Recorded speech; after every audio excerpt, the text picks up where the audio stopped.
Hello everyone, स्वागत है आपका स्टडी रूल में।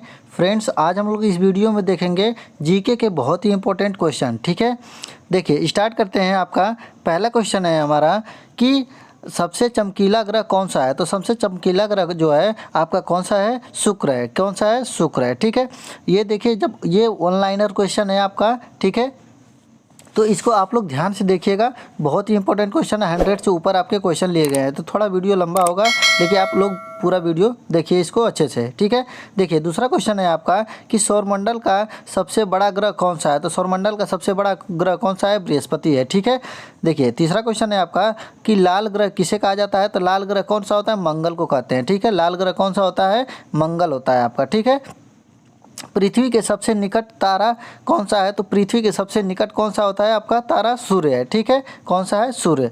और एक क्वेश्चन आप और आता है कि पृथ्वी का वहन किसे कहा जाता है। तो पृथ्वी का वहन किसे कहते हैं? तो शुक्र को कहते हैं। ठीक है, किसको कहते हैं? शुक्र को। ठीक, देखिए सौरमंडल का सबसे छोटा ग्रह, ये तो सभी लोगों को आता ही होगा कि सौरमंडल का सबसे छोटा ग्रह कौन सा है? बुध है। ठीक है, किस गति के कारण पृथ्वी पर दिन और रात होता है। तो ये देखिए घूर्णन गति के कारण। और किसके घूर्णन गति के कारण? पृथ्वी की घूर्णन गति के कारण ही दिन और रात होता है। ठीक है, आप लोग तो जानते ही हैं। और ये कितने घंटे के होते हैं? तो 24 घंटा का। ठीक, अगला क्वेश्चन है आपका कि सूर्य ग्रहण कब लगता है। एक चीज़ ध्यान दीजिएगा, देखिए सूर्य ग्रहण और चंद्र ग्रहण आप कंफ्यूज हो सकते हैं। तो देखिए सूर्य ग्रहण कब लगता है? तो सूर्य और पृथ्वी के बीच जब चंद्रमा आ जाता है। ठीक है, यदि देखिए यहाँ पे यदि सूर्य हो जाए, ठीक है, ये सूर्य है आपका, सूर्य और पृथ्वी के बीच, मतलब यहाँ पे आपका क्या आएगा? सूर्य हो गया और यहाँ पे पृथ्वी हो गया, अर्थ हो गया। ठीक है, और इसके बीच में यदि मून आ जाए, मतलब चंद्रमा आ जाए, तब क्या होता है? सूर्य ग्रहण लगता है। ठीक है, और अगला क्वेश्चन है कि चंद्र ग्रहण कब लगता है। ठीक है, चंद्र ग्रहण कब लगता है आपका कि देखिए क्या दिया है कि सूर्य और चंद्रमा के बीच, देखिए जब सूर्य और चंद्रमा के बीच जब क्या आ जाता है? पृथ्वी आ जाती है। ठीक है, सूर्य और चंद्रमा के बीच जब क्या आ जाती है? पृथ्वी। ये आपको याद करने का थोड़ा सा आप ट्रिक बना सकते हैं कि क्या जब SEM रहता है तो क्या बनता है आपका कि चंद्र ग्रहण लगता है। और ऊपर वाले को आप लोग क्लियर कर लीजिएगा। ठीक है, तो ऐसे करके याद करेंगे तो दिमाग में बैठा रहेगा। फिर है अगला क्वेश्चन कि पृथ्वी की ऊपरी परत को क्या कहते हैं? तो क्रस्ट कहते हैं। ठीक है, पृथ्वी की ऊपरी जो एकदम परत होती है पपड़ी वाली, उसको क्या बोलते हैं? क्रस्ट बोलते हैं। ठीक है, अगला क्वेश्चन है कि आदिमानव ने सबसे पहले पशु को किसको पालतू बनाया था। ठीक है, तो ये वाला क्वेश्चन जो होता है कभी कभी क्वेश्चन में ये पूछ लेता है इंटरेंस एग्जामों में कि आदिमानव ने सबसे पहले किस पशु को पालतू बनाया था। तो कुत्ता को बनाया था। किसको बनाया था? कुत्ते को। अगला क्वेश्चन है कि मानव ने आग का प्रयोग किस काल में करना शुरू किया था। ये कौन सा है? नवपाषाण काल। ये क्लास 9th का जो आपका इतिहास की है बुक, उसको आप लोग अच्छे से पढ़ेंगे तो ये वाली चीज़ें जो होता है पूर्व पाषाण काल ये सभी आपके उसमें मिल जाएगा। फिर क्या है आपका अगला क्वेश्चन क्या है कि मनुष्य ने सर्वप्रथम किस धातु का प्रयोग किया था। तो तांबा धातु का प्रयोग किया था। किस धातु का प्रयोग किया था? तो तांबे धातु का प्रयोग किया था। फिर क्वेश्चन है सिंधु सभ्यता में विशाल स्नानागार कहाँ से प्राप्त हुआ था। तो कहाँ से? मोहनजोदड़ो से प्राप्त हुआ था। कहाँ से? मोहनजोदड़ो से प्राप्त हुआ था। अगला क्वेश्चन है आपका कि भारत में मूर्ति पूजा का आरंभ कब से माना जाता है। कब से माना जाता है आपका कि सिंधु सभ्यता से आपका माना जाता है मूर्ति पूजा। ठीक है, अगला क्वेश्चन है आपका कि थोड़ा इस वीडियो को हम जल्दी जल्दी करेंगे क्योंकि वीडियो लंबा थोड़ा हो जाएगा, तो आप लोग थोड़ा ध्यान से इसको देखिएगा। ठीक है, तो देखिए भारत में सबसे पहले व्यापार करने के लिए कौन आए थे? कौन आया था? पुर्तगाली आए थे। ठीक है, पुर्तगाली क्या हुए थे? भारत में सबसे पहले आए थे व्यापार करने के लिए, और वही आपके मसालों का ये व्यापार करने लगे पुर्तगाली। किसे भारत का नेपोलियन कहा जाता है? देखिए ये वाला जो क्वेश्चन है बहुत इंपॉर्टेंट है। समुद्रगुप्त, ये किसे भारत का नेपोलियन कहा जाता है? तो समुद्रगुप्त को कहा जाता है। ठीक है, गुप्त वंश का संस्थापक कौन था? तो गुप्त वंश के संस्थापक कौन थे? श्रीगुप्त थे। कौन थे? श्रीगुप्त। ठीक है, और अगला क्वेश्चन है आपका मोहनजोदड़ो का अर्थ क्या होता है? तो मृतकों का टीला। मोहनजोदड़ो का मतलब होता है मृतकों का टीला। मृतक मतलब मरे हुए जो मूर्ति बनते हैं उसका टीला, मृतकों का टीला। फिर प्रसिद्ध गायत्री मंत्र किस वेद से लिया गया था? ये तो सभी लोग जानते हैं। और सबसे पुराना भी वेद कौन सा होता है आपका? ऋग्वेद ही होता है। ठीक है, प्रसिद्ध गायत्री मंत्र भी ऋग्वेद से लिया गया है। और पूछे कि सबसे पुराना वेद कौन सा है? तो ऋग्वेद है। ठीक है, अगला क्वेश्चन है आपका कि सत्यमेव जयते उक्ति मतलब ये पंक्ति कहाँ से ली गई है, तो कहाँ से ली गई है सत्यमेव जयते, मुंडकोपनिषद से। कहाँ से? मुंडकोपनिषद से लिया गया है, ठीक है। अगला क्वेश्चन है आपका कि महावीर का जन्म कहाँ हुआ था। महावीर का जन्म कहाँ हुआ था, तो वैशाली में हुआ था। और वैशाली कहाँ पे है आपका? बिहार में, ठीक है। वैशाली कहाँ है? बिहार में। अगला क्वेश्चन है आपका कि महात्मा बुद्ध ने अपना पहला उपदेश कहाँ दिया था, तो सारनाथ। ये सारनाथ कहाँ पड़ता है आपका? उत्तर प्रदेश यूपी में पड़ता है आपके। सारनाथ मतलब वाराणसी, ठीक है, वाराणसी, ठीक। और अगला क्वेश्चन है आपका कि बौद्ध धर्म का संपूर्ण सार किसने निहित है, किसमें निहित है, किसमें निहित है, ठीक है। किसने नहीं, यहाँ पे किसमें होगा। किसमें निहित है? त्रिपिटक है आपका, ठीक है। ये त्रिपिटक एक क्या है, बुक है आपकी, उसमें बौद्ध धर्म का संपूर्ण उसमें क्या है, एक तरह से जैसे आपका हिंदू धर्म के लिए रामायण है, वैसे ये बौद्ध धर्म के लिए त्रिपिटक है, ठीक। अर्थशास्त्र का किसकी रचना है, तो अर्थशास्त्र किसकी रचना है आपकी? कौटिल्य की ये रचना है, ठीक। किसकी रचना है? कौटिल्य की रचना है। फिर है इंडिया किसकी रचना है? अरे हाँ, इंडिका होगा, ठीक है। इंडिया नहीं, इंडिका। इंडिका किसकी रचना है? तो मेगास्थनीज की, ठीक है। फिर है बुद्ध चरित्र की रचना किसने की है, तो अश्वघोष है, ठीक है। आप लोग क्या करिए कि आप लोग देखिए कि आपसे कितने क्वेश्चन सही हो रहे हैं, ठीक है, और कितने क्वेश्चन आपको आते हैं, ठीक है। आप लोग कमेंट करके बताइएगा कितने क्वेश्चन इसमें, इतने क्वेश्चन में से कितने क्वेश्चन आपको आते हैं। देखिए अगला क्वेश्चन है हुमायूं नामा की रचना किसने की थी, तो गुलबदन बेगम। किसने? गुलबदन बेगम। ये जो जितने भी क्वेश्चन हैं आपके इंट्रेंस एग्जाम में बहुत ही क्वेश्चन ये पूछे जाते हैं, जो हमने ये सब जितने क्वेश्चन लिए हैं। भारत में मुगल वंश का संस्थापक कौन था, तो मुगल वंश का संस्थापक कौन था, तो बाबर था। कौन था? बाबर था। अगला क्वेश्चन है आपका कि भारत में सबसे पहले सोने के सिक्के किसने चलाए थे, तो किसने चलाए थे? इंडो ग्रीक ने। किसने चलाए थे सोने के सिक्के सबसे पहले, तो इंडो ग्रीक ने चलाए थे, ठीक। अगला है क्वेश्चन नालंदा विश्वविद्यालय का संस्थापक कौन था, तो कुमारगुप्त। और नालंदा विश्वविद्यालय कहाँ पे है आपका? ये आपका भी बिहार में है, ठीक है, बिहार में है नालंदा विश्वविद्यालय, ठीक। और संस्थापक कौन है? कुमारगुप्त थे, ठीक है। उसी में आग लगा दिया गया था जो कई महीनों तक जलता रहा था वहाँ, उसमें इतनी मतलब किताबें रखी हुई गई थी। फिर तूतीय हिंद किसे कहा जाता है, तो तूतीय हिंद अमीर खुसरो को कहा जाता है। किसको? अमीर खुसरो को तूतीय हिंद कहा जाता है। ये बहुत ही इम्पोर्टेंट क्वेश्चन है, ठीक है। अगला क्वेश्चन है आपका कि ईस्ट इंडिया कंपनी की स्थापना कब हुई थी, तो सन 1600। ये तो सभी लोग जानते होंगे, ईस्ट इंडिया कंपनी की स्थापना कब हुई थी, सन 1600, ठीक है। भारत में पहली रेल कब चली थी, तो 16 अप्रैल 1854 में चली थी। और कहाँ से कहाँ चली थी, तो ये चली थी थाने से, मुंबई से थाने चली थी, कुछ ऐसे ही था, ठीक है। आप लोग कमेंट करके बताइएगा कहाँ से कहाँ तक चली थी, ठीक है। देखिए अगला क्वेश्चन है आपका कि भारतीय राष्ट्रीय कांग्रेस की स्थापना कब हुई थी, तो जो भारतीय राष्ट्रीय कांग्रेस की स्थापना कब हुई थी, तो सन 1885 ईस्वी में भारतीय राष्ट्रीय कांग्रेस की स्थापना हुई थी, ठीक है।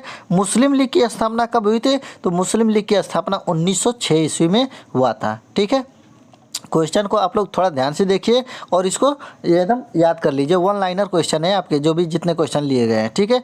फिर है गदर पार्टी के संस्थापक कौन थे, तो लाला हरदयाल। ये भी क्वेश्चन क्या होता है कि बहुत ही बार ये क्वेश्चन पूछते हैं, ठीक है। ये वाला क्वेश्चन पूछा जाता है, लाला हरदयाल। गदर पार्टी के संस्थापक कौन थे, तो लाला हरदयाल, ठीक है। अगला क्वेश्चन है भारत का प्रथम वायसराय कौन था, लॉर्ड कैनिंग। ये तो सभी लोग जानते होंगे, भारत का प्रथम वायसराय कौन था, तो लॉर्ड कैनिंग थे। अगला क्वेश्चन, वेदों की ओर लौटे नारा किसने दिया था, तो स्वामी दयानंद ने। किसने दिया था, तो आपका स्वामी दयानंद जी ने वेदों की ओर लौटे, स्वामी दयानंद, ठीक है। अगला क्वेश्चन है आपका भारतीय क्रांति की माता किसे कहा जाता है, ठीक है। भारतीय क्रांति की माता किसे कहा जाता है, तो मैडम भीकाजी कामा को कहा जाता है। किसको कहा जाता है, मैडम भीकाजी कामा को, ठीक है। फिर है स्वराज मेरा जन्म सिद्ध अधिकार है, किसने कहा था, तो बाल गंगाधर तिलक। ये सभी लोग जानते होंगे कि स्वराज मेरा जन्म सिद्ध अधिकार है, किसने कहा था, बाल गंगाधर तिलक जी ने, ठीक है। करो और मरो का नारा किसने दिया था, आप लोग कमेंट करके बताइए जल्दी से। करो और मरो का नारा किसने दिया था, ठीक है। करो और मरो का। अगला क्वेश्चन है आपका कि भारत में सर्वप्रथम होम रूल लीग किस स्थापना किसने की थी? ठीक है, तो बाल गंगाधर तिलक ने। किसने किया था? तो बाल गंगाधर तिलक ने। ठीक है, अगला क्वेश्चन है, भारत की खोज सर्वप्रथम किस यूरोपीय यात्री ने किया था? तो वास्को डिगामा ने। ये तो सभी लोग जानते हैं कि भारत की खोज किसने किया था, तो वास्को डिगामा ने किया था। ठीक है, फिर है अगला क्वेश्चन, जलियांवाला बाग हत्याकांड कब घटित हुआ था? 13 अप्रैल 1919 ईस्वी में। ये भी वाला क्वेश्चन क्या है, बहुत ही इंपॉर्टेंट क्वेश्चन है, जलियांवाला बाग हत्याकांड। ठीक है, असहयोग आंदोलन कब शुरू किया गया था? तो सन 1922 ईस्वी में असहयोग आंदोलन चालू किया गया था। अगला क्वेश्चन है आपका कि स्वतंत्र भारत के प्रथम गवर्नर जनरल कौन थे? तो स्वतंत्र भारत के प्रथम गवर्नर जनरल कौन थे? तो लॉर्ड माउंटबेटन। ठीक है, और प्रथम यदि पूछा जाए वायसराय कौन थे? तो लॉर्ड कैनिंग। ठीक, अगला क्वेश्चन है आपका कि स्वतंत्र भारत के प्रथम भारतीय गवर्नर जनरल कौन थे? तो चक्रवर्ती राजगोपालाचारी। ठीक है, ये स्वतंत्र भारत के प्रथम भारतीय गवर्नर जनरल थे। कौन थे? चक्रवर्ती राजगोपालाचारी। शहीद आजम की उपाधि से किसे सम्मानित किया गया है? तो भगत सिंह को शहीद आजम। ठीक है, भगत सिंह का नाम तो सभी लोग जानते ही होंगे। ठीक है, भगत सिंह कौन है? शहीद आजम की उपाधि किसे सम्मानित किया गया था? तो भगत सिंह को कहा गया था। अगला क्वेश्चन है, प्रथम विश्व युद्ध की शुरुआत कब हुई थी? तो 1914 ईस्वी में प्रथम विश्व युद्ध चला था, प्रथम विश्व युद्ध शुरू हुआ था। ठीक है, 1914 ईस्वी में। द्वितीय विश्व युद्ध का आरंभ कब हुआ था? द्वितीय विश्व युद्ध का आरंभ कब हुआ था? 1939 ईस्वी में। ठीक है, 1939 ईस्वी में। अगला क्वेश्चन है आपका, वायुमंडल की सबसे निचली परत को क्या कहते हैं? क्षोभ मंडल कहते हैं। कौन सा मंडल? क्षोभ मंडल कहते हैं, वायुमंडल की सबसे निचली परत को कहते हैं। ठीक है, और अगला क्वेश्चन है, ओजोन परत किस वायुमंडलीय परत में पाई जाती है? तो समताप मंडल। इसको क्या बोलते हैं? स्ट्रेटोस्फेयर भी बोलते हैं। क्या बोलते हैं? स्ट्रेटोस्फेयर। ठीक है, समताप मंडल में ओजोन परत, और पराबैंगनी किरणों से हमें कौन बचाता है? तो ओजोन परत ही बचाती है। ठीक है, और देखिए अगला क्वेश्चन है, वायुदाब मापने का यंत्र क्या होता है? बैरोमीटर। वायुदाब मापी क्या होता है? बैरोमीटर होता है।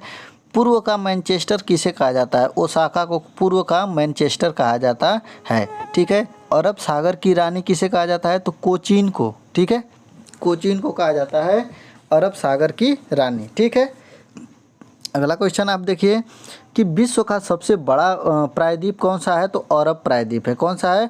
अरब प्रायद्वीप। ठीक, और देखिए अगला क्वेश्चन, विश्व का सबसे बड़ा डेल्टा कौन सा होता है? गंगा ब्रह्मपुत्र डेल्टा। विश्व का सबसे बड़ा डेल्टा कौन सा है? तो गंगा ब्रह्मपुत्र डेल्टा। ठीक है, आप देखिए अगला क्वेश्चन हम देखते हैं। इसको सभी क्वेश्चनों को हम लोग क्या कर रहे हैं कि थोड़ा जल्दी जल्दी करके देख रहे हैं, नहीं तो वीडियो बहुत ज़्यादा लंबा हो जाएगा। फिर देखिए कि विश्व की सबसे व्यस्त व्यापारिक नदी कौन सी है? तो राइन नदी है। ठीक है, ये क्या होती है? इसमें बहुत से व्यापार के लिए बहुत व्यस्त रहती है। ठीक है, इसमें बहुत से व्यापार के लिए क्या होता है? बिजी रहती है ये नदी, इसीलिए विश्व की सबसे व्यस्त व्यापारिक नदी में इसका नाम आता है। ठीक है, राइन। भारत के दक्षिणतम बिंदु का क्या नाम है? ठीक है, इंदिरा पॉइंट बोलते हैं। ठीक है, इंदिरा पॉइंट दक्षिणतम बिंदु है। ठीक है, दक्षिणतम बिंदु कौन सा? इंदिरा पॉइंट है। और दक्षिणतम हो गया, और उत्तर मतलब उत्तर के लिए कौन सा होता है सबसे? तो वो कौन सा होता है? वो होता है इंदिरा काल। ठीक है, अगला क्वेश्चन है आपका कि क्षेत्रफल की दृष्टि से भारत का विश्व में कौन सा स्थान है? तो 7वां स्थान है। ठीक है, क्षेत्रफल की दृष्टि से भारत का विश्व में कौन सा स्थान है? तो आपका 7वां स्थान है। आप लोग बताइएगा प्रथम स्थान पे कौन आता है? ठीक है, कौन सा देश क्षेत्रफल की दृष्टि से सबसे पहले नंबर पे आता है? तो आप लोग कमेंट करके बताइए। ठीक है, आप देखते हैं अगला क्वेश्चन कि कर्क रेखा भारत में कितने राज्यों से गुजरती है? कितने राज्यों से गुजरती है? तो 8 राज्यों से गुजरती है। कर्क रेखा कितने राज्यों से गुजरती है? तो 8 राज्यों से होकर गुजरती है। आप लोग कमेंट करिए कितने कौन कौन से राज्य हैं। ठीक है, गुजरात है क्या उसमें? ठीक है, मध्य प्रदेश है क्या उसमें? आप लोग कमेंट करके बताइए। ठीक है, अगला क्वेश्चन देखते हैं, दक्षिण की गंगा किस नदी को कहा जाता है? तो कावेरी नदी को कहा जाता है दक्षिण की गंगा। ठीक है, दक्षिण की गंगा किस नदी को कहा जाता है? तो कावेरी नदी को कहा जाता है। ठीक है, भारत की सबसे लंबी नदी कौन सी है? तो गंगा है। भारत की सबसे लंबी नदी कौन सी है? तो गंगा है। ठीक है, अगला क्वेश्चन देखते हैं कि भारत में सबसे अधिक वर्षा वाला राज्य कौन सा, अरे स्थान कौन सा है, तो मासिन राम है, ठीक है। चेरापूंजी में मासिन राम, ठीक है, सबसे ज़्यादा वर्षा वहाँ पे होता है, ठीक है। अगला क्वेश्चन देखते हैं कि भारत में सबसे पुरानी पर्वतमाला कौन सी है, तो अरावली पर्वतमाला है, ठीक है। अरावली की पहाड़ें जो है बहुत ही पुरानी है, ठीक है, भारत में सबसे पुरानी पर्वतमाला है। अगला क्वेश्चन है आपका कि भाखड़ा नांगल परियोजना किस नदी पर बनाई गई है, तो किस नदी पर, सतलज नदी पे, सतलुज लिखा है, सतलज होगा, ठीक है, क्या होगा, सतलज। अब देखिए अगला क्वेश्चन कि भारत का पिट्सबर्ग किस शहर को कहा जाता है, पिट्सबर्ग किस शहर को कहा जाता है, तो जमशेदपुर को, किसको, जमशेदपुर को कहा जाता है आपका पिट्सबर्ग, ठीक है। अगला क्वेश्चन है बिहार का शोक के नाम से कुख्यात नदी कौन सी है। देखिए बिहार में जो आपकी शोक नदी होती है, बिहार की कौन सी नदी है, कोसी नदी, क्योंकि इसमें क्या होता है कि कभी कभी इतनी बाढ़ आ जाती है कि बिहार मतलब बहुत पानी उसमें भर जाता है, मतलब बिहार के लोग एकदम परेशान हो जाते हैं, इसीलिए इसको क्या कहा जाता है, बिहार का शोक नदी, ठीक है। अगला क्वेश्चन है भारत की सबसे कृत्रिम झील कौन सी है, कृत्रिम झील, तो गोविंद बल्लभ पंत सागर, गोविंद बल्लभ पंत सागर है, ठीक है। भारतीय संविधान का किस दिन से पूर्णतः लागू किया गया था, तो ये सभी लोग जानते हैं 26 जनवरी 1950। 26 जनवरी को दिन हम लोग कौन सा दिन मनाते हैं, तो गणतंत्र दिवस के रूप में मनाते हैं, ठीक है। अगला क्वेश्चन है भारतीय संविधान के किस भाग को उसकी आत्मा की संज्ञा की प्रस्तावना को, ये चीज़ ध्यान दीजिएगा, ये क्वेश्चन बहुत ही इंपॉर्टेंट क्वेश्चन है कि भारतीय संविधान के किसको उसको आत्मा का संज्ञा दिया गया है, तो प्रस्तावना को, ठीक है। अगला क्वेश्चन देखते हैं थोड़ा जल्दी जल्दी, भारतीय संघ की शक्ति किसने निहित है, तो किसमें निहित है भाई, तो वो राष्ट्रपति में, किसमें, राष्ट्रपति में। राष्ट्रपति के कार्यकाल की अवधि कितनी होती है, तो 5 वर्ष होती है, सभी लोग जानते ही होंगे। भारतीय संसद के ऊपरी सदन को क्या कहा जाता है, तो राज्यसभा कहा जाता है, ठीक है। सर्वोच्च न्यायालय के प्रथम मुख्य न्यायाधीश कौन थे, तो हीरा लाल जी कानिया थे, कौन थे, हीरा लाल जी कानिया, ठीक है। अब देखिए अगला क्वेश्चन, भारत में अब तक कितनी बार राष्ट्रीय आपात की घोषणा की गई है, तो 3 बार हो चुकी है, ठीक है। स्वतंत्र भारत के प्रथम निर्वाचन आयुक्त कौन थे, तो सुकुमार सेन जी हैं, कौन है, सुकुमार सेन जी है। भारतीय रिजर्व बैंक की स्थापना कब हुआ था, तो ये है आपका 1 अप्रैल 1935 ईस्वी में। हम एक बार क्या हुआ, हमको कंफ्यूज हो गए थे, हम लगाए थे 1945 पे, हमारा आंसर गलत हो गया था, एग्जाम में ये पूछा था, ठीक है। तो ये भी बहुत इंपॉर्टेंट क्वेश्चन है, 1 अप्रैल 1935 ईस्वी को, तभी से हमको याद भी हो गया भारतीय रिजर्व बैंक की स्थापना हुई 1 अप्रैल 1935 ईस्वी को। कार्य का एसआई मात्रक क्या होता है, कार्य का एसआई मात्रक क्या होता है, जूल होता है, ठीक है। कार्य बराबर क्या होता है, अब लोग बताइएगा, कार्य बराबर क्या बोलते हैं, डब्लू बराबर, कार्य बराबर बल गुणित विस्थापन होता है, ठीक है। अगला क्वेश्चन देखिएगा कि ताप का एसआई मात्रक क्या होता है, ताप का एसआई मात्रक केल्विन होता है, ठीक है। ताप का एसआई मात्रक क्या होता है, केल्विन, ठीक है। प्रकाश वर्ष किसकी इकाई है, तो दूरी का, प्रकाश वर्ष क्या होता है, दूरी का मापने की इकाई है। और एक प्रकाश वर्ष कितनी होती है, तो आप लोग कमेंट करके बताइए जल्दी से, 1 वर्ष बराबर कितना होता है, ठीक है, अरे 1 प्रकाश वर्ष बराबर कितना होता है। शुद्ध जल का पीएच मान कितना होता है, तो सभी लोग को अब पता ही होगा कितना होता है, 7 होता है। शुद्ध जल का पीएच मान कितना होता है, 7 होता है। क्षार यदि लिया जाए तो क्षार क्या होता है, 7 से ज़्यादा होता है। और अम्ल के रूप में बताया जाए तो पीएच उसका मान कितना होता है, अम्ल का 7 से कम होता है, ठीक है। अगला क्वेश्चन है आपका कि जीव विज्ञान का पिता किसे कहा जाता है, तो अरस्तु को कहा जाता है, किसको, अरस्तु को। जीव विज्ञान का पिता किसको, अरस्तु को। मनुष्य में गुणसूत्रों की कुल कितनी संख्या होती है, तो 46 लिखा है, ठीक है। कितना, 46, मतलब 23 जोड़े होते हैं, कितने जोड़े, 23 जोड़े, जिनमें से जो 22 जोड़े होते हैं वो सभी में पुरुषों और स्त्रियों में क्या होते हैं, समान होते हैं, ठीक है। 22 जोड़े क्या होते हैं, पुरुषों और स्त्रियों में समान होते हैं।